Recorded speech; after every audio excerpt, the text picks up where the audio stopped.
बिहार विधानसभा चुनाव 2020 को लेकर भाजपा चुनावी मोड में आ गई है। भाजपा के प्रदेश प्रवक्ता और पूर्व विधायक प्रेम रंजन पटेल और भाजपा के एमएलसी राधा मोहन शर्मा ने संयुक्त रूप से प्रेस कॉन्फ्रेंस कर कहा कि भाजपा के वरिष्ठ नेता और केंद्रीय मंत्री अमित शाह की 7 जून को होने वाली वर्चुअल रैली पूरे बिहार में एक नई फिजा का इजाद करेगी। बिहार में पहली बार हो रही वर्चुअल रैली को लेकर पूरे बिहार में उत्साह का माहौल देखा जा रहा है।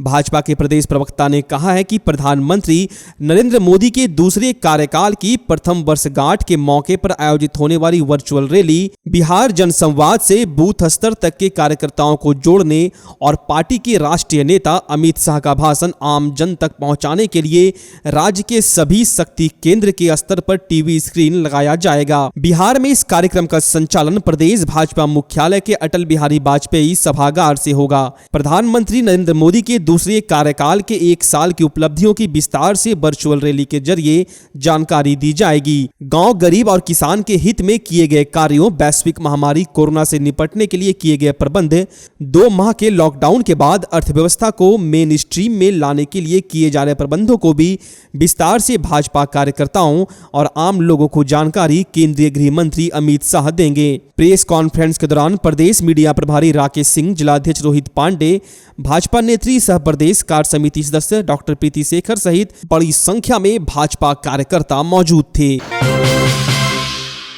खगड़िया के पसराहा थाना के दिलेर थानाध्यक्ष आशीष सिंह के हत्यारे कुख्यात दिनेश मुनि को एसटीएफ ने देर रात मुठभेड़ में मार गिराया है। मौके से 2 कार्बाइन भी बरामद किया गया है। बताया जा रहा है कि उसके 3 साथी भागने में कामयाब रहे। बता दें, 2018 के अक्टूबर महीने में खगड़िया जिले के पसराहा थाने के दिलेर थानाध्यक्ष आशीष सिंह ने जब कुख्यात दिनेश मुनि को पकड़ने के लिए धावा बोला था तो उस दौरान अंधेरे में हुए मुठभेड़ में दिनेश मुनि गिरोह ने दरोगा आशीष सिंह को गोली मार दी थी और मौके पर ही उनकी मौत हो गई थी, जिसके बाद लगातार एसटीएफ और कई जिलों की पुलिस दिनेश मुनि की टोह में थी। दर्जनों मुकदमों का अभियुक्त दिनेश मुनि दियारा के जराम पेशा की दुनिया का बेताज बादशाह बताया जाता है। खगड़िया जिले के पसराहा थाना अध्यक्ष आशीष सिंह के शहीद होने के बाद दियारा के इलाके में उसकी तूती बोलती थी। अपने थानाध्यक्ष के मौत का बदला लेने के बाद पुलिस की टीम बेचैन थी। इस सिलसिले में कई दफा दियारा के इलाकों में बेस बदलकर पुलिस की टीम डेरा डाल चुकी थी, लेकिन सफलता हाथ नहीं लगी थी।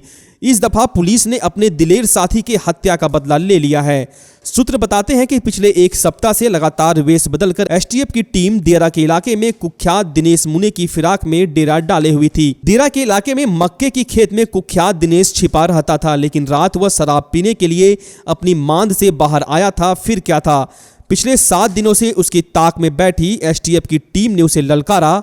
आदतन पुलिस टीम पर फायर झोंकने का आदि कुख्यात दिनेश मुनि ने पहले की ही तरह पुलिस टीम पर गोलीबारी शुरू कर दी, लेकिन इस दफा चाल उल्टा पड़ गया। जवाबी फायरिंग में एसटीएफ की कई गोलियां दिनेश के शरीर में जाकर धंस गई। कुख्यात दिनेश मौके पर ही मारा गया, जबकि उसके 3 साथी अंधेरे का फायदा उठाकर भागने में कामयाब रहे। कुख्यात दिनेश मुनि के मारे जाने पर भी पुलिस तकरीबन 2 घंटे तक इंतजार करती रही। सुबह उसकी पहचान की गई तो पता चला कि यह पुलिस के दिलेर अफसर आशीष सिंह का हत्यारा कुख्यात दिनेश मुनि है। खगड़िया के पसराहा थाना के दिलेर थानाध्यक्ष आशीष कुमार के हत्यारे कुख्यात दिनेश मुनि को एसटीएफ और पुलिस ने संयुक्त कार्रवाई में मारे जाने की जानकारी देते हुए नौगछिया एसपी निधि रानी ने बताया कि एसटीएफ की कार्रवाई में खगड़िया भागलपुर बॉर्डर पर 50,000 के इनामी कुख्यात दिनेश मुनि को मार गिराया गया है। मौके से 2 कार्बाइन भी पुलिस ने बरामद किया है। हम आपको बता दें, खगड़िया जिले के पसराहा थाने के जामबाज थानाध्यक्ष आशीष कुमार सिंह ने जब कुख्यात दिनेश मुनि को पकड़ने के लिए धावा बोला था तो उस दौरान अंधेरे में हुए मुठभेड़ में दिनेश मुनि गिरोह ने दरोगा आशीष सिंह को गोली मार दी थी और मौके पर ही उनकी मौत हो गई थी। नौगछिया एसपी ने कहा कि दिनेश मुनि पर खगड़िया पसराहा थानाध्यक्ष आशीष सिंह की हत्या के अलावा कई आपराधिक मामले नौगछिया एवं खगड़िया में दर्ज हैं। ली गई तो जो बाकी उसके साथी थे जो भाग गए, उनके छूटे हुए जो आर्म्स है, एमिनिशंस है, और जो दिनेश मुनि है उसके पास से 2 रेगुलर कार्बाइन 9 mm का जो कंट्री मेड होता है, एक 12 बोर का रेगुलर गन, 9 mm का 8 एमिनेशन, 12 बोर का 14 लाइव एमिनेशन वहां से बरामद हुआ है। दिनेश मुनि तिहाई जो गांव है पसराहा थाना क्षेत्र अंतर्गत उसका रहने वाला है। उसके ऊपर लगभग 10 केस थे टोटल, और जो एसटीएफ की टीम है उसके द्वारा जो उसके बाकी साथी हैं उनके ऊपर भी गिरफ्तारी के लिए अभी हम लोग छापेमारी बाकी सब जगह पे कर रहे हैं, जो जिला बल और एसटीएफ की टीम है।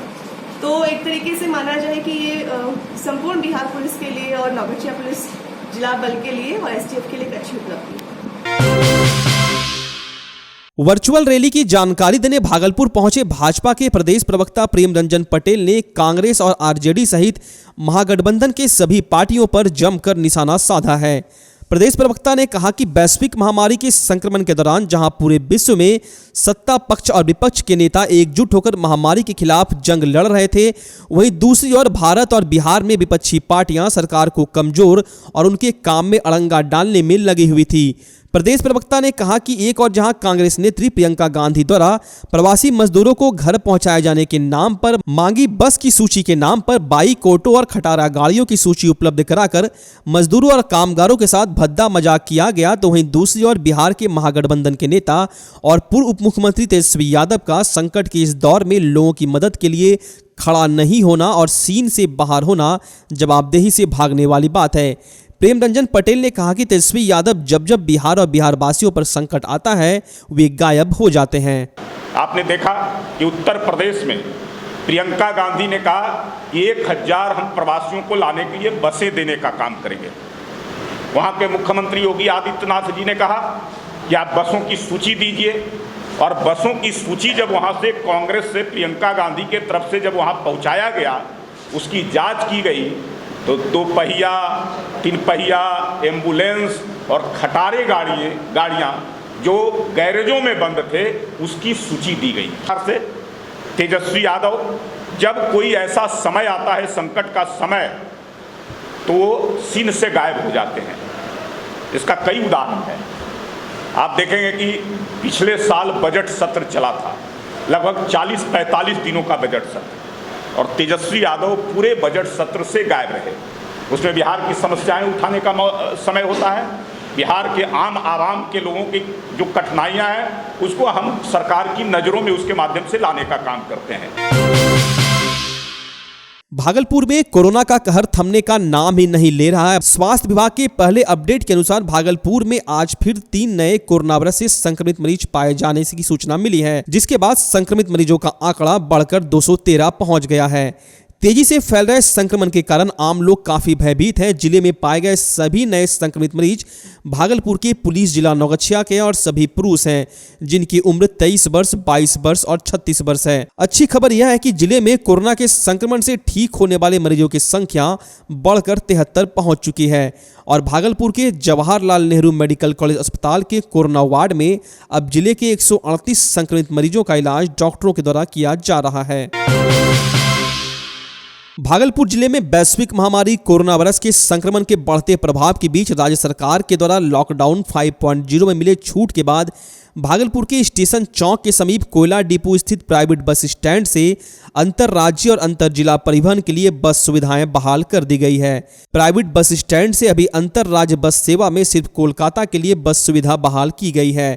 झारखंड सरकार के द्वारा अपनी सीमा में किसी भी दूसरे राज्य से आने वाले बसों और सार्वजनिक परिवहन की गाड़ियों पर रोक लगाने से भागलपुर से झारखंड जाने वाली सभी प्राइवेट गाड़ियां अभी बंद हैं, जबकि अंतर जिला परिवहन के लिए पटना सहित कई जिलों के लिए काफी कम संख्या में बसें प्राइवेट स्टैंड से खुल रही हैं। प्राइवेट बस स्टैंड के प्रबंधक का कहना है कि मुख्य रूप से भागलपुर बस स्टैंड के लिए झारखंड से बस खुलती थी। झारखंड सरकार के द्वारा इस पर बैन लगाए जाने के बाद बस स्टैंड में बहुत कम गाड़ी खुल रही है, जिससे उनके समक्ष रोजी रोटी की समस्या उत्पन्न हो गई है। साथ ही प्रबंधक ने कहा कि कोरोना के संक्रमण से बचाव को लेकर यात्री भी बहुत कम संख्या में यात्रा कर रहे हैं, जिसको लेकर वाहन मालिक अपने गाड़ी को परिवहन के लिए नहीं दे पा रहे हैं। भागलपुर से कलकत्ता और पटना के लिए 2 सेवा भी उपलब्ध है। 2 गाड़ी कलकत्ता, 3 गाड़ी कलकत्ता, 2 गाड़ी पटना। और दूसरे जिले जो जाने वाले थे दूसरे जिले, और दूसरे भी बंगाल की गाड़ी का अभी पूरे गाड़ी का ऑर्डर नहीं हुआ है। नहीं है, झारखंड सरकार ऑर्डर नहीं दी है। जो भी लोकल गाड़ी चल रही है बिहार टू बिहार, 1 आध गो बंगाल पटना चल रही है। यात्रीगण कम आ रहे, यात्री को जानकारी नहीं है। वैश्विक महामारी कोरोना वायरस के संक्रमण के बीच सूबे में लॉकडाउन 5.0 में मिले छूट के बाद बाजार खुलने से आम के किसानों के चेहरों पर चमक आ गई है। बाजार खुलने से आम का मार्केट भी गुलजार हो गया है। बड़ी संख्या में आम के किसान जिले के अलग अलग क्षेत्रों से आकर भागलपुर के अलग अलग जगहों पर अपनी दुकानें सजा रहे हैं। बाजार में अभी मुख्य रूप से मालदा, बम्बई और भागलपुरी जर्दालू आम उतर चुका है। आम का बाजार सज जाने से फलों के राजा का स्वाद चखने वालों की भीड़ बाजारों में उमड़ने लगी है। भागलपुर के लोहिया पुल पर चल रहे मरम्मती कार्य को लेकर पुल पर दिन भर जाम की स्थिति बनी रही। इस पुल से होकर आवाजाही करने वाले लोगों को मिनटों की दूरी घंटों में तय करनी पड़ी। दरअसल जर्जर हो चुके लोहिया पुल पर मरम्मत का कार्य चल रहा है, जिसके कारण आधे पुल पर चल रहे मरम्मती कार्य को लेकर यातायात सुविधा आधे पुल पर ही बहाल है, जिससे इस पुल से होकर गुजरने वाले लोगों को जाम का सामना करना पड़ रहा है। हालांकि यातायात को दुरुस्त करने के लिए पुल पर बड़ी संख्या में पुलिस बल के जवानों को तैनात किया गया है। बावजूद इसके इस रास्ते से बड़ी संख्या में गाड़ियों की आवाजाही को लेकर लगातार जाम की स्थिति देखी जा रही है। वैश्विक महामारी कोरोना वायरस के संक्रमण से बचाव को लेकर बिहार सरकार के द्वारा पूरे सूबे में लॉकडाउन 5.0 लागू किया गया है। इस दौरान राज्य सरकार के द्वारा आम लोगों के साथ परिवहन के लिए नया गाइडलाइन भी जारी किया गया है, जिसके बाद ट्रैफिक नियम कड़ाई से पालन कराए जाने को लेकर सीनियर एसपी आशीष भारती के निर्देश पर गठित स्पेशल टीम, भागलपुर पुलिस वाहन चेकिंग गश्ती दल, भागलपुर यातायात पुलिस और जिले के सभी थाना पुलिस के द्वारा लोगों को लॉकडाउन 5.0 के नए यातायात नियम का पाठ पढ़ाते हुए नियम का उल्लंघन करने वाले लोगों से जुर्माना वसूल करते दिखे।